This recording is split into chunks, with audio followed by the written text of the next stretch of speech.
I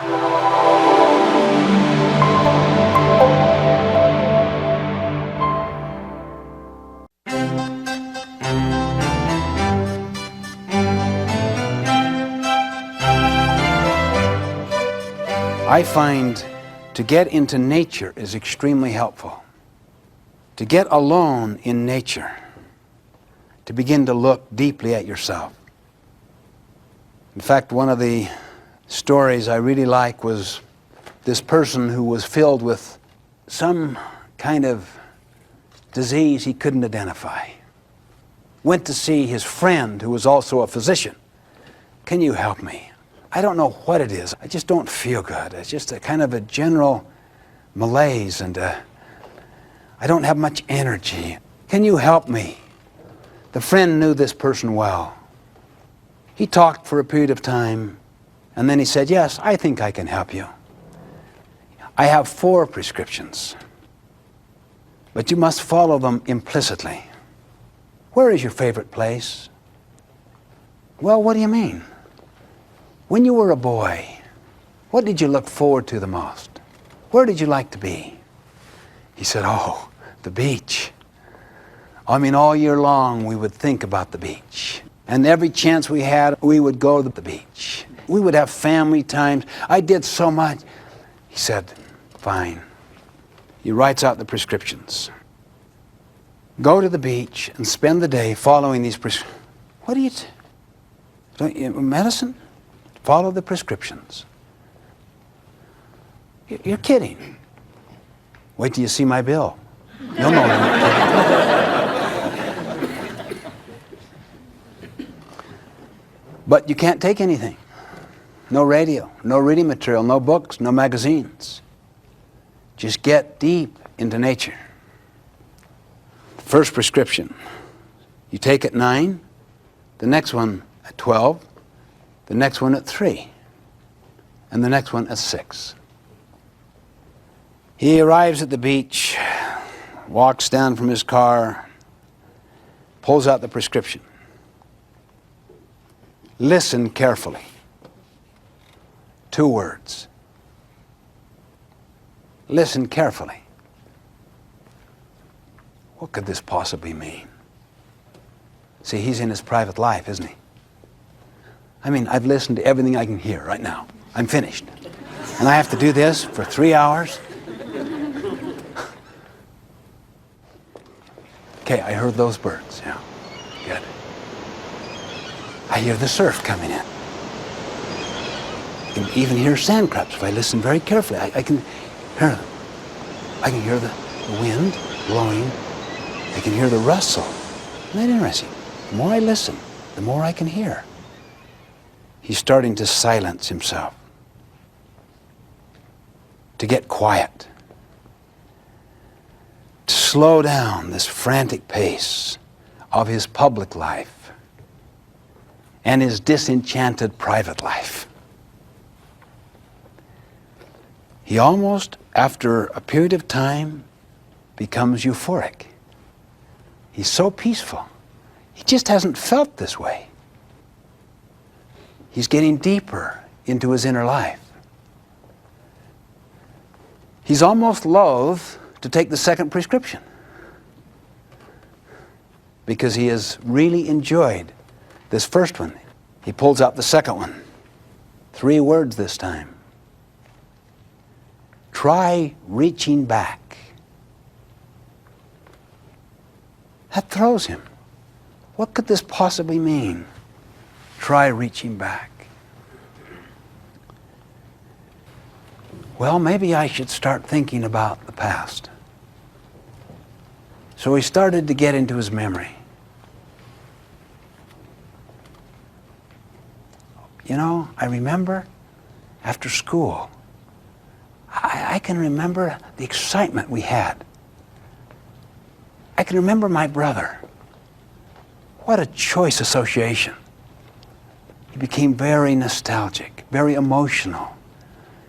He remembered running down the beach after school with his brother, just screaming like wild people that just couldn't get enough of this fresh air, this scene, this freedom. and the excitement, and how they would just kind of dance around and hug each other, and they would have family times. And they would play in the surf and the water and build castles. And this thing went on for 3 more hours. And he was even more loath to move to the third prescription.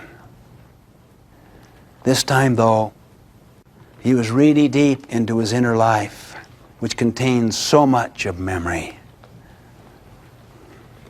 Third prescription. This was the tough prescription. This was the core prescription. The other 2 were in preparation for this one. This drove him into his deep inner life with enormous force. Re-examine your motives. For 3 hours, re-examine his motives. What is my center? What is my vision? What is my mission? What is my core? What is it I'm about? This was tough, really tough. He began to observe a pattern. He began to discover that he had put at the center of his life himself, his own need fulfillment, that he was selfish. Even some of his so-called selfless activities were selfish in that he wanted to be known for them. There was nothing anonymous, deeply anonymous in his service to others. His private life was different than his public.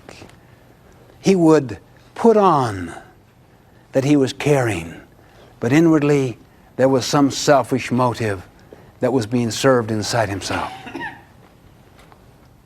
And he started to come to an awareness, his malaise, his boredom, his disease was of the spirit, the selfishness of his life, that his whole motive structure was improperly centered, not on true contribution. And he spent much of that time reorganizing, reorienting, replanting new motives, new desires, those that were congruent with higher principles. And that was the creative part. He started using his imagination instead of just living out of his memory. You see, when you live out of your memory, you focus upon the past. When you live out of your imagination, you focus on the future. What lies behind us is nothing compared to what lies within us and ahead of us. But it took this self-analysis, this self-awareness, this self-exploration to get him to the point where he was really willing to explore, to examine his motives, and to cultivate new ones.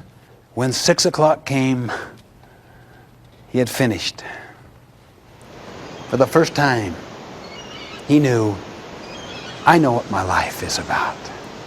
I know what I'm not about, too. I know the cause of my problem. I haven't yet healed it, but I know what the direction is I want to take. So he takes out the last prescription, and it says, now write your troubles in the sand. He takes a piece of shell and goes to the high water mark and makes a few markings on the sand. And the last sentence is, and the tide was coming in. It's a beautiful story. It contains a lot of real wisdom in it. It teaches you, don't start writing your mission statement yet. Prepare to write it. Now, maybe you've been preparing for a long period of time. Maybe you've done some of this deep inner work, and you're prepared for it. Everyone is at a different place. Try to tap into your sense of vision. What are your unique gifts? Use self-knowledge. Take time. Listen to those who see the potential in you. Listen to them. Sense their affirmation of you. Study the lives of people who have inspired you, of heroes What is it you so admired? So you can get a sense of what principles you want to build upon. You want to write a mission statement that is timeless. You want to write something that will never change. Now, in fact, as you mature and your consciousness raises and so forth, you will change it. But you write it as if it will never change. That's the source of integrity. And integrity is the source of power. In your integrity around a balanced set of principles that you yourself have settled on.